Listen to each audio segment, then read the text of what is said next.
देखना ये होगा कि किस तरीके से ये युद्ध आगे बढ़ रहा है, क्योंकि मिसाइलों की बौछार यहाँ पर ईरान की ओर से भी की जा रही है। हालांकि इजराइल की ओर से तमाम जो ड्रोन्स हैं ईरान के, उसे इंटरसेप्ट कर दिया जा रहा है, कुछ को हवा में ही मार गिराया जा रहा है। लेकिन एसपी सिन्हा सर, मैं आपके पास आ रही हूँ, तस्वीर जरा देख लीजिए आप, किस तरीके से तेल अवीव पे ये हमला होता है, लेकिन इंटरसेप्ट की जाती है मिसाइलें और उसे हवा में ही मार गिराया जाता है।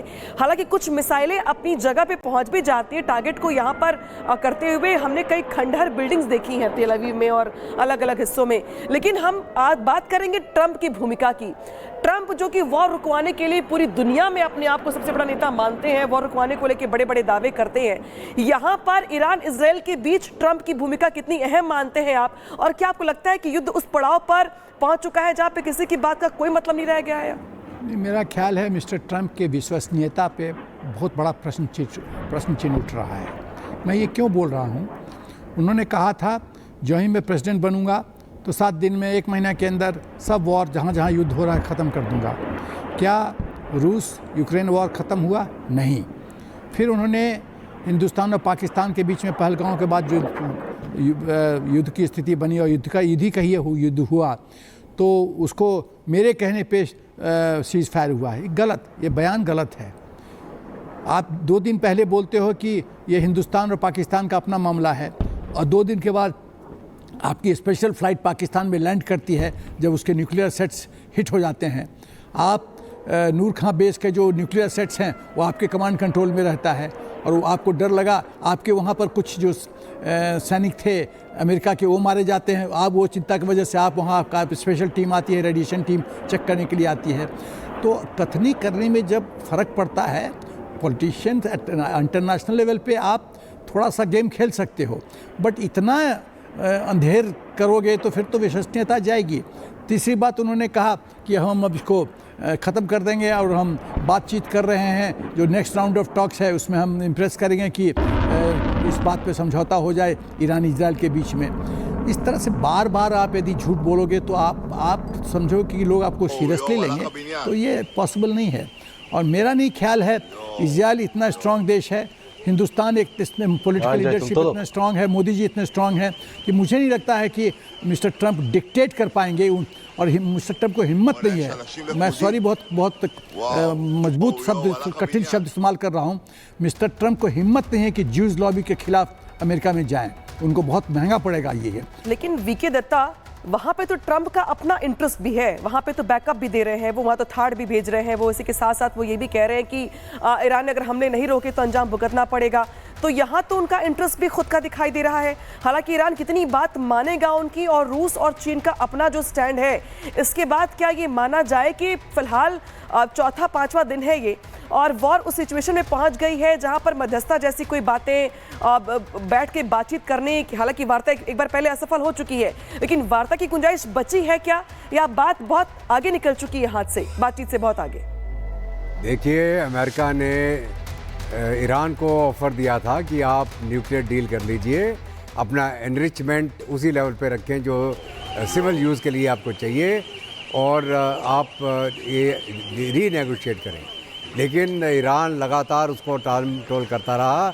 हालांकि इनके 3-4 राउंड टॉक के भी हुए थे, और ये पिछले संडे को, इतवार को दोबारा टॉक होना था। इसके बीच में इजराइल को ये खबर मिली कि जो ईरानियन है वो इसके ऊपर सिर्फ टाइम पास कर रहे हैं, और अपना जो एजेंडा है वो लेके चल रहे हैं कि उनको न्यूक्लियर डिवाइस बनानी ही बनानी है। उसके चलते उन्होंने यूएस को बताया कि आप जो नेगोशिएट करने की चेष्टा कर रहे हैं ये वेस्ट ऑफ एफर्ट है, वेस्ट ऑफ टाइम है, तो हमें अब हम नहीं रुक सकते, क्योंकि हमारी एग्जिस्टेंस का सवाल है और हम स्ट्राइक करने वाले हैं। तो ये इन्फॉर्मेशन इजराइल ने यूएस को दे दी थी, और उसके बाद उन्होंने ये जो ऑपरेशन वीके दत्ता, आपको रोक रहे हैं यहाँ पे क्योंकि इस बीच बड़ी खबर आ गई है जहाँ पे तेहरान में हुए हमलों में 2 कश्मीरी छात्र घायल हो गए हैं। इजरायली हमले में 2 कश्मीरी छात्रों के घायल होने की खबर सामने आ रही है। तेहरान में पढ़ने गए थे कश्मीरी छात्र जो यहाँ पर घायल बताए जा रहे हैं। हालांकि इसके पहले ही भारतीय और बाकी अलग अलग देशों के लोगों को लेकर अलर्ट वहां पे जारी किया गया था, लेकिन ईरान के तेहरान में जो कश्मीरी छात्र वहां पर पढ़ रहे थे, इजराइल की ओर से किए गए हमले में कश्मीरी छात्र यहां पर घायल भी हो गए हैं। इसी बीच यहाँ पे जिस तरीके से जो युद्ध है वो किस तरीके से अगले पड़ाव पर पहुंच गया है, जहां पे दोनों ही देशों की ओर से हमले लगातार जारी है, ये मेगा कवरेज लगातार जारी है। तो ईरान के तबाह मिसाइल बेस की सैटेलाइट इमेज सामने आ गई है।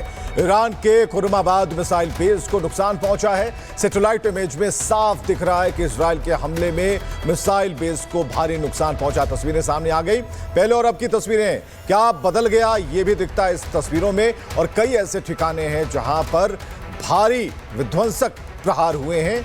तो ईरान के मिसाइल ठिकाने तबाह हो गए, जिसकी तस्वीरें, ये सैटेलाइट इमेज है। और 1 2 3 4 5 यानी कि इसमें नंबरिंग की गई है और इन नंबर्स के जरिए आप देख पाएंगे कि कहां कहां किन किन पॉइंट्स पर नुकसान पहुंचाने की कोशिश की गई, मिसाइल ठिकाने तबाह किए गए हैं। और ये सैटेलाइट इमेज ये बता रही है कि इस युद्ध में कितना बड़ा नुकसान ईरान को उठाना पड़ा है। मिसाइल ठिकाने तबाह कर दिए गए हैं और एक बड़ी चिंता खामने के लिए, क्योंकि जो स्थिति है वो बिगड़ती जा रही है। परमाणु ठिकाने ध्वस्त किए जा रहे हैं और सैटेलाइट तस्वीरें सामने आ गई। तो खामने का प्रण हालांकि जरूर है, एक्शन लिए जा रहे हैं ईरान की तरफ से, लेकिन इजराइल धमाके पर धमाके करता रहा है। तो ये तस्वीरें हम आपको बता रहे हैं और ये तस्वीरें बता रही हैं कि किस तरीके से खूनी इंतकाम है और विध्वंसक परिणाम सामने है, जिसमें सैटेलाइट इमेज है और पहले और की तस्वीरें में कितना बड़ा अंतर है। तो ईरान के मिसाइल ठिकाने तबाह कर दिए गए हैं। इजराइल और ईरान के बीच भीषण जंग जारी है और सैटेलाइट तस्वीरें सामने आ गई हैं। कुल मिलाकर कई ऐसे ठिकाने हैं जिन्हें नेस्तनाबूद कर दिया गया है और सबसे बड़ी बात, आर्थिक चोट पहुंचाई जा रही है और खासकर न्यूक्लियर ऐसे वेपन्स जहां पर ईरान के हैं उसे भी पूरी तरह से ध्वस्त किया जा रहा है। तो सबूत एक एक निकल के सामने आ रहे हैं, लेकिन सवाल यहाँ पर खड़ा होता है कि क्या बारूदी युद्ध के आगे विश्व युद्ध है। ये सवाल इसलिए क्योंकि इजराइल और ईरान के बीच भीषण जंग जारी है। ईरानी विदेश मंत्रालय पर इजराइल का बड़ा हमला सामने आया है। इजरायली हमले में कई लोग बुरी तरह से घायल हो गए हैं। पहले ईरानी रक्षा मंत्रालय को निशाना बनाया गया था, लेकिन जवाबी कार्रवाई में ईरान का इजराइल पर अटैक भी सामने आया है। इजराइल के सैन्य ठिकानों पर कई मिसाइलें यहाँ पर दागी गई हैं। तो बात करें इजराइल की या बात करें ईरान की, दोनों ही ओर से वार पलटवार का दौर यहां पर चल रहा है, तस्वीरें सामने आ रही है। इस बीच बड़ी खबर आ गई है जहां पे इजराइल के पेटा टिवका शहर पर ईरानी बमबारी सामने आई है। रिहायशी इलाकों में मिसाइल गिरने से जो नुकसान की तस्वीरें हैं वो भी सामने आ रही हैं। इजराइल के पेटा टिवका शहर पर ईरानी बमबारी हुई है। ईरान ने ये साफ चेतावनी दी थी कि जो हमने पहले हमले किए 200 मिसाइल से, अब ये हमले और बड़े होने वाले हैं और अगर इजराइल की ओर से हमले नहीं रुके तो जवाबी कार्रवाई हमारी ओर से भी जारी रहेगी। तो तस्वीर दिखा रहे हैं आपको हम पेटा टिवका शहर से, जो कि इजराइल का बड़ा शहर है। जरा देखिए कि किस तरीके से यहाँ पर इमारतों में नुकसान पहुंचा है और किस तरीके से यहाँ पे जो तबाही की तस्वीरें हैं वो निकल के सामने आई हैं। तो तेल अवीव की बात कर ले, हाइफा की बात कर ले या पेटा टिवका जिसकी तस्वीरें दिखा भी रहे हैं आपको, जहां पे बर्बादी का मंजर है। कई इलाके ऐसे हैं तेल अवीव के जहां पर खंडहर में तब्दील हो चुके हैं इलाके और कई जगह पर रेस्क्यू ऑपरेशन लगातार जारी है।